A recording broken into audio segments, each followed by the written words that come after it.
The last cement we're going to look at in this set of exercises is a GlassIonomer cement.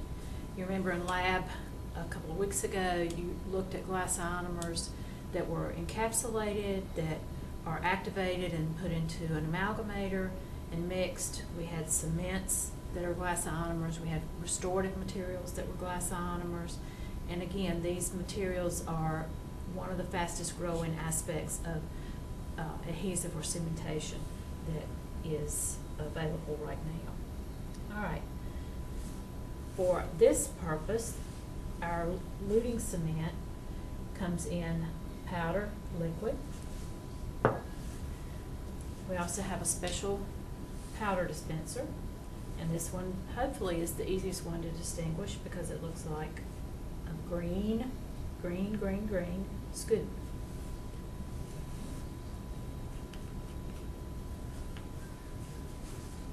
With the GlassIonomer, you can see that when you open the bottle,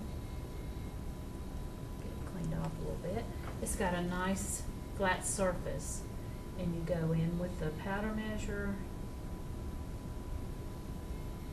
come out and make a flat measurement like that. Get a little bit more, it's quite full.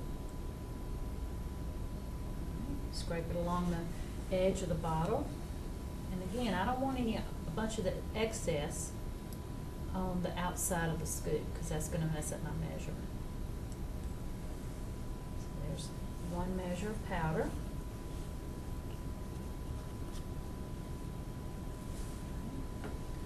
Now the liquid dispenser for GlassIonomer is a little bit different also.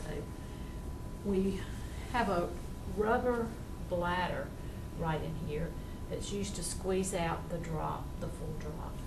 It has a cap on the top.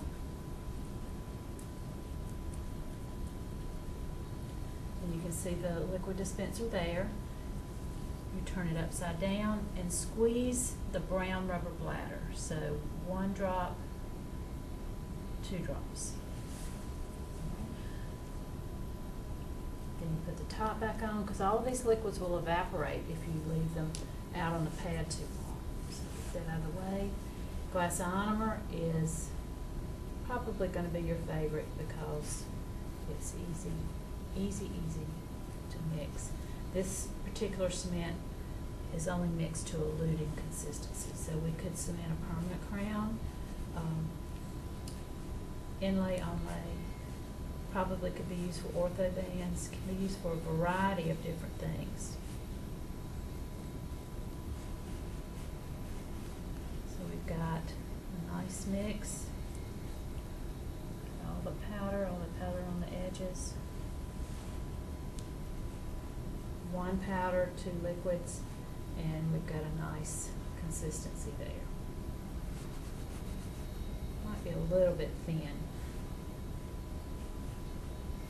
But if it was too thin, rather than adding powder, we would probably start the mix over. We wanted a creamy luting consistency. Remember with the ones we mixed for IRM, how creamy that material was. You could let it sit here for a minute or so and it would start to thicken up just a little bit. If you put it in the crown when it's too thin, then it's gonna, all the cement is gonna come out when you seat the crown and seat it down on the tooth. So that's GlassIonomer cement, the one powder liquid that we use. And the last one I just want to mention is a resin cement. We don't have any exercises to go by for the resin cements, and you'll see why in just a second. These kits come with nice directions. This resin cement is used for crowns, bridges, veneers, because you can get different shades, you can get different consistencies. This particular brand comes like our materials for the impression materials that we use, the polyvinyls. It has a top that you can pull off. Put the mixing tip on. I'm having difficulty today with all these tops and tips. All right, you twist it just like with the other material, and then dispense it, and it's mixed, self-mixed, and you would just inject it into the crown or bridge or on the veneer, however you were going to use it. You can see that there's not a lot of lab exercises that we can do with resin cement, but you can manipulate it and clean up the edges.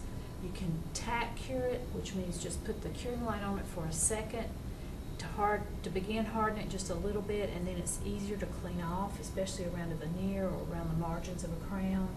And then you would do the full light cure on it after that. This is used mostly for all ceramic crowns and veneers, because if you think about it, you really can't light cure through a porcelain fused to metal. This is self-etch and self-adhesive. Doesn't want to cooperate today. But this material, again, is the newer type of material that you'll see, the resin material, and they're very technique sensitive as far as how to prepare the tooth and how to get it ready to accept the restoration. So again, you'll be seeing those a lot more.